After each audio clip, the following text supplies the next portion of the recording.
je voulais donner une minute ou deux pour des questions. On a peut-être la place pour 2-3 questions sur ce qu'on a fait ce matin. Voudriez-vous poser la question que vous m'avez posée tantôt?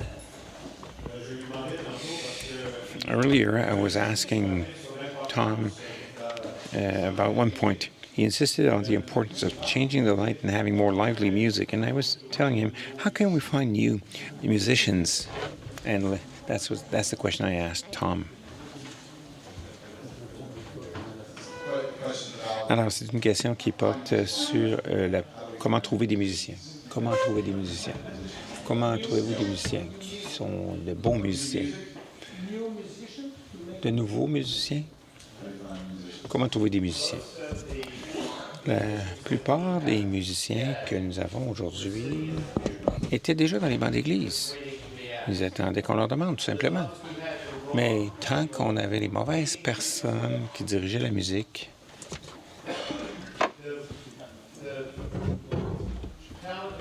les musiciens de talent qu'on a aujourd'hui ne voulaient pas participer avec ces gens-là. Quand on a demandé des gens de partir, en disant aux gens des gens qui ont plus de talent que vous, à ce moment-là, dès qu'on a dit aux gens de partir, qui étaient moins bons, les gens de plus grand talent sont arrivés vers nous. Et le talent attire le talent, dans un sens aussi. Quelquefois, quand on commence petit, on trouve une ou deux personnes qui jouent très bien. Alors, d'autres personnes vont se sentir attirées et ça peut partir de là. C'est comme n'importe quoi. C'est comme se bâtir un personnel, trouver des bénévoles, des équipes de bénévoles. Les gens disent, « Hey, comment vous faites ça? Comment vous avez tous ces gens de grand talent? » Bien, le talent attire le talent. Le talent, les gens de talent aiment être autour de gens de talent. C'est pour ça que je suis avec des gens de grand talent comme Tom, c'est pour ça. Y a-t-il d'autres questions provenant de ce matin, à la suite des présentations de ce matin? In our diocese, there are several groups. We have 12 Christian communities, so 12 churches, 12 places of celebration. I don't know how you react to this situation. We're not always in the same place.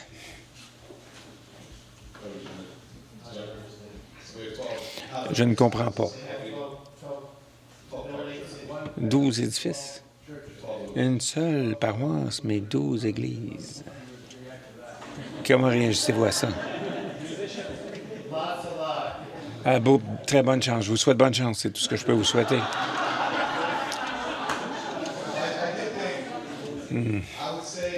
Moi, je dirais que une chose, c'est d'essayer d'avoir un message constant, un message unifié.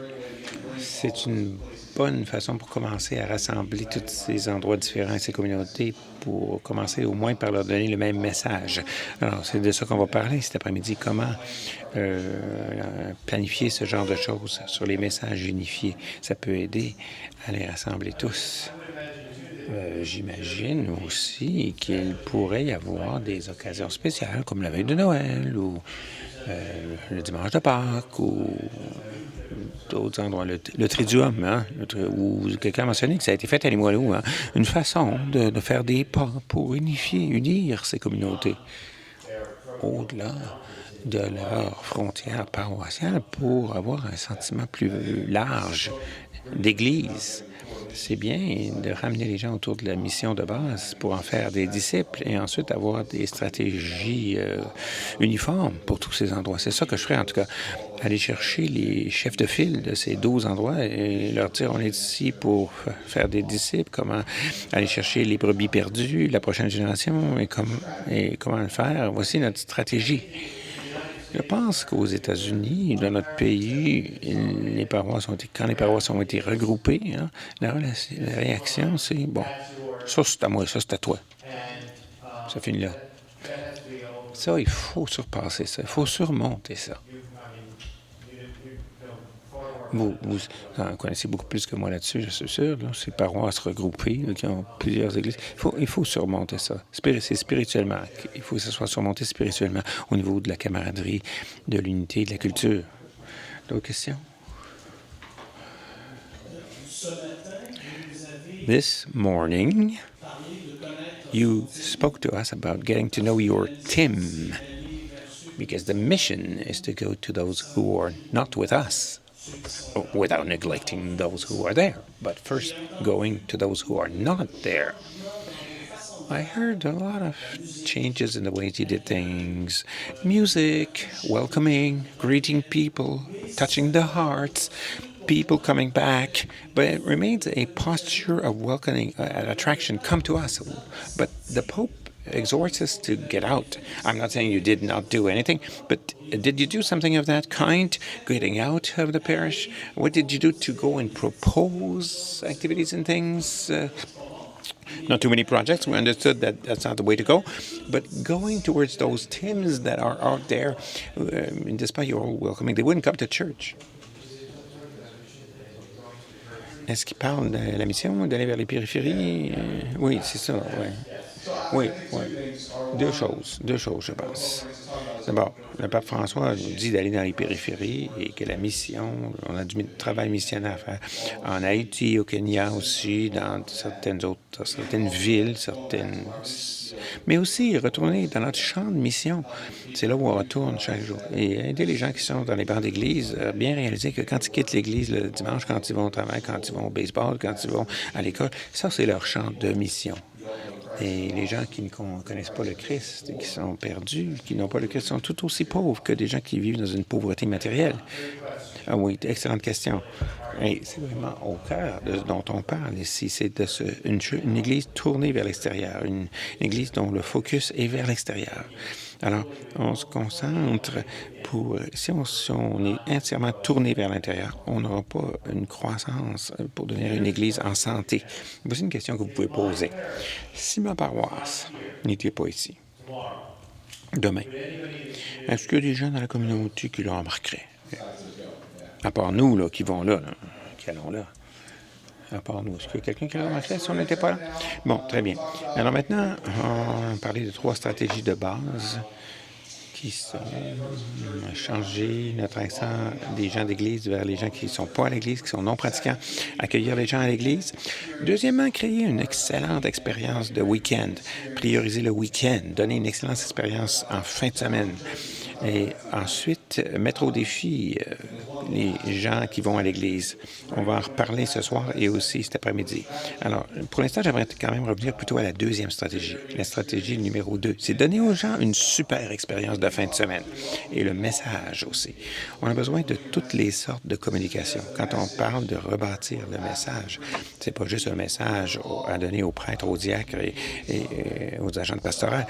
Il faut tous communiquer cela d'une façon ou d'une autre. Alors, on va parler de la façon dont on fait nos communications pour rebâtir nos messages. Alors, si vous êtes aujourd'hui et vous faites partie de l'équipe de direction, de votre équipe pastorale, vous faites partie de l'équipe du message parce que tout ce que fait la paroisse envoie un message qui porte sur la communication, qui porte sur l'évangélisation. Ultimement. Je pourrais vous donner un exercice, on ne le fera pas, mais je pourrais vous donner un exercice de faire le tour de cet édifice et de ce campus et d'expliquer les différentes façons dont ces édifices eux-mêmes envoient un message. Est-ce qu'il y en a qui ont des idées sur ce que pourraient être ces messages qui sont lancés par les édifices ici?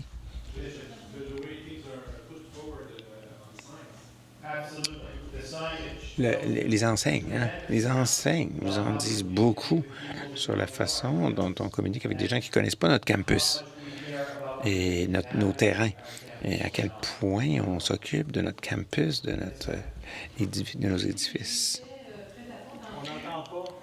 We can't translate if the message is not said in a microphone.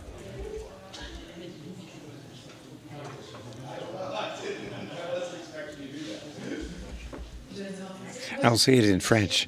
I saw waste, litter around the entrance door, and I thought, whoops, it doesn't look well kept care of, well cared for. But for someone who doesn't know the environment and comes here, it's like, ooh, ugh. It's like a garbage can. Ce qui est maintenu, ce dont on s'occupe bien, ça semble très bien. Quand on a un bel édifice, ça semble être un édifice très bien tenu. Mais quand c'est négligé, ça communique quelque chose.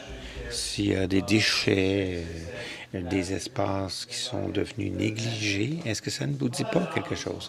Une autre chose assez évidente, très, très, très évidente.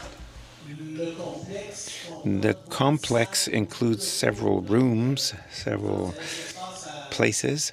It leaves enough space for a lot of life, and there could be a lot of people living here or doing things here. Il y a beaucoup d'espace. Beaucoup de place pour des activités.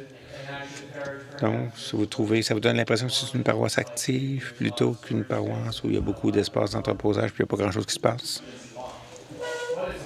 C'est barré, c'est verrouillé. Qu'est-ce qui est verrouillé? Oui, j'adore cette remarque. Oui. Est-ce que c'est une paroisse où tout est tout le temps verrouillé? Et le message, c'est allez-vous-en, ne restez pas, entrez pas. En voici une. L'édifice est gros. Ça attire l'attention. Ça crée une présence dans la communauté. Il y a une croix, l'architecture. C'est quelque chose qui est différent du reste. Ce qui est une façon très traditionnelle pour l'Église de communiquer avec la communauté. C'était la façon traditionnelle, une architecture différente qui parle à la communauté de certaines aspirations, de certains buts élevés. Votre babillard. Il y a un babillard en haut de l'escalier, ici. Regardez-le quand vous allez sortir. Qu'est-ce qu'il y a sur ce babillard? Qu'est-ce que la paroisse dit à ses paroissiens ou à ses invités sur ce sur quoi on veut attirer l'attention des gens? La paroisse. Excusez-moi, Monsieur le cardinal. Non, excusez-vous pas, soyez heureux, là. Soyez pas désolés, soyez contents. Il y a une chose que j'ai vue, mais pas ici, mais dans d'autres paroisses. C'est pas seulement ce qu'on voit, mais quand on appelle, et c'est un répondeur qui vous dit « Bonjour et bienvenue à la paroisse une telle ». Pour les funérailles, appuyez sur 1. Ensuite, tout le reste. Numéro 10, peut-être, vous pouvez parler au curé. Ça vous dit quelque chose, ça aussi. Ça parle.